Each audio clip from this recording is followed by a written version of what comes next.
Do you ever wonder why the recruiter always seems to represent the candidate even though you're the one footing the bill?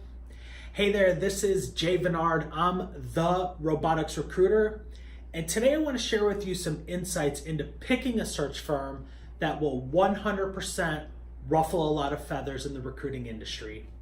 Now, as someone who's been in the industry for 15 years now and trained under one of the most sought after recruiting trainers in the business, I can unequivocally say that most of the recruitment industry is, quite frankly, set up to see you fail. You see, as a hiring manager, you have probably become numb to every recruiting firm saying they have a proprietary recruitment process when, if you look at their websites, they all pretty much look the same. You ever think, why is that? Number two, how about the best guarantee? Well, unless it's a 1-year guarantee, it's definitely not the best.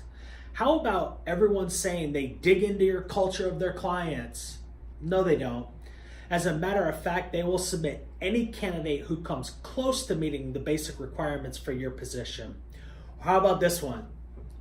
Every search firm that claims they only work with the top fill-in-the-blank percentage of candidates, probably the top 10%, right? Or, for example, every search firm has a combined fill-in-the-blank years of industry experience, which, by the way, is a meaningless stat. I mean, if you add up a room full of rookie recruiters, the number you get doesn't tell you anything about their effectiveness. So let's face it, most firms are KPI driven and they're banking on filling as many positions as they can, as quickly as they can, just to keep afloat. This is the exact reason why they submit the star candidate source for your job to every other client they have. Ouch. Do you ever wonder why you keep seeing the same candidates from your recruiter who have already applied to your online job posting? It's because your recruiting partner is lazy and they copy and paste your job description from your own career site into their database.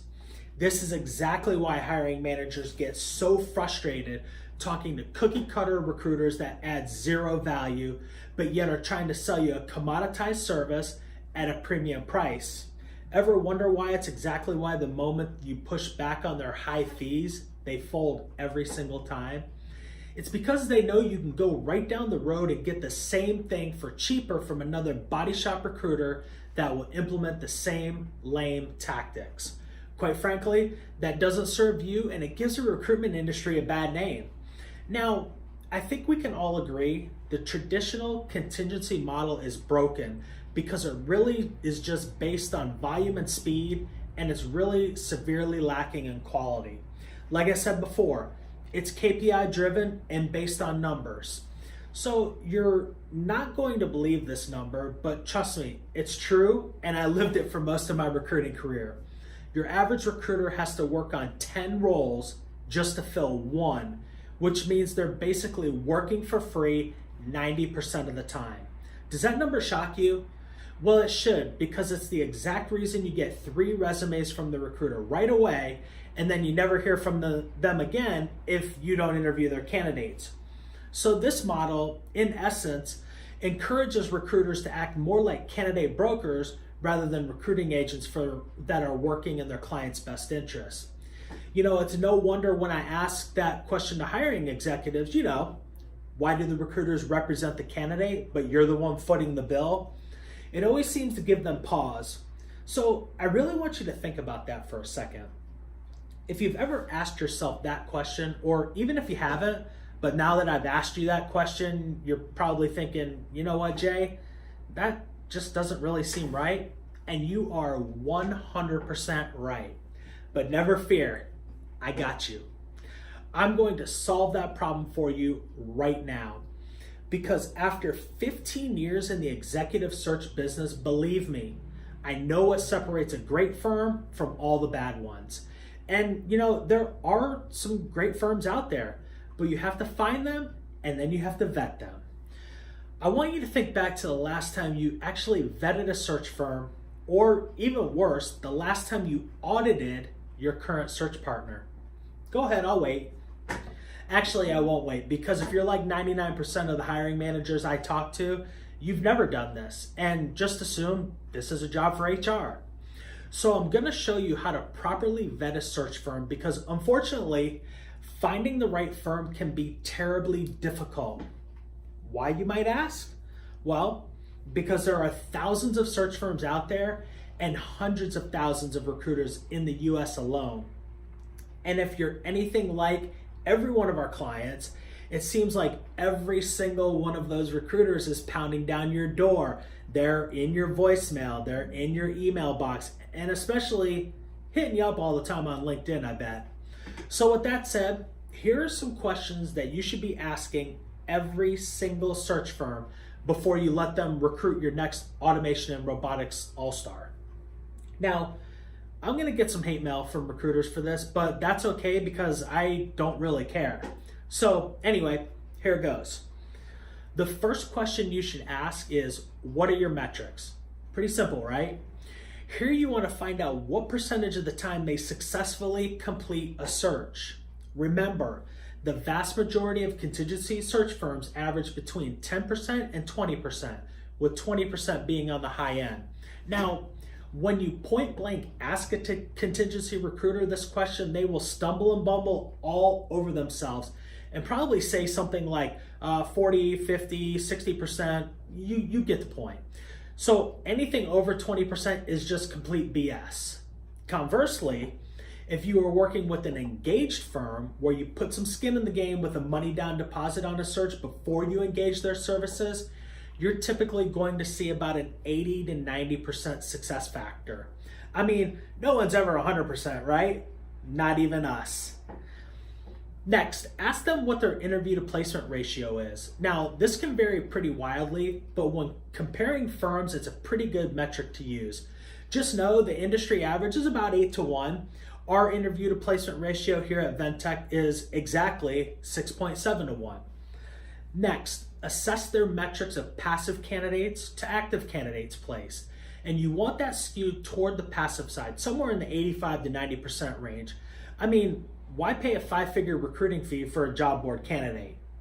Next question, ask what their stick rate is. Stick rate is the percentage of placed candidates still employed after 2 years. Next, you'll want to dive deep into their search process. You know, that super secret proprietary process they have, the big mystery. Dig deep into this process. Ask them to describe their process in full detail. So a funny story here, bear with me for a second. When I got into this business, my first recruiting trainer gave me some very bad advice. I was told, if you can even believe this, sometimes I can't even believe it, to never show our clients what our process really looked like and to keep what we did a mystery. I was like, are you serious? I mean, that advice never really sat well with me. I've always thought that we should open up the hood for our clients to show you exactly what we do, why we do it, and how we do it. Otherwise, you wouldn't see the value in all of the things we do if all we did was show up with a stack of resumes and say, here you go. So again, ask to see the recruitment process in detail, excruciating detail. Ask them, how are you going to map out the entire market? And once every potential candidate is mapped, how are you going to determine who the top performers are? What's going to be your criteria? How are you going to engage these candidates? Is it going to be digital engagement? Is it going to be analog engagement? Or is it going to be both? What are all the distribution channels that you are going to use to connect with the market? That's a really important question there. How are they going to assess interested candidates? What technical questions will they be asking the candidates sourced for your position? What's their selection process? How do they determine who moves to the short list? What's going to be their knockout criteria? Do they employ video interviewing? And if so, at what point in the process? What about test drives? Do they employ test drives? Do they help you design test drives? Or do they even know what a working interview test drive is? Now you want to go into how they will present shortlisted candidates to you. How will they ensure that candidate is onboarded correctly? How are they going to make sure they're retained even after the guarantee period expires? Listen, I know this is a lot of stuff, But the team you recruit is the lifeblood of your leadership career, so you cannot afford to cut any corners at this stage in the game. So if you're ready, let's continue. Trust me, I'm almost done.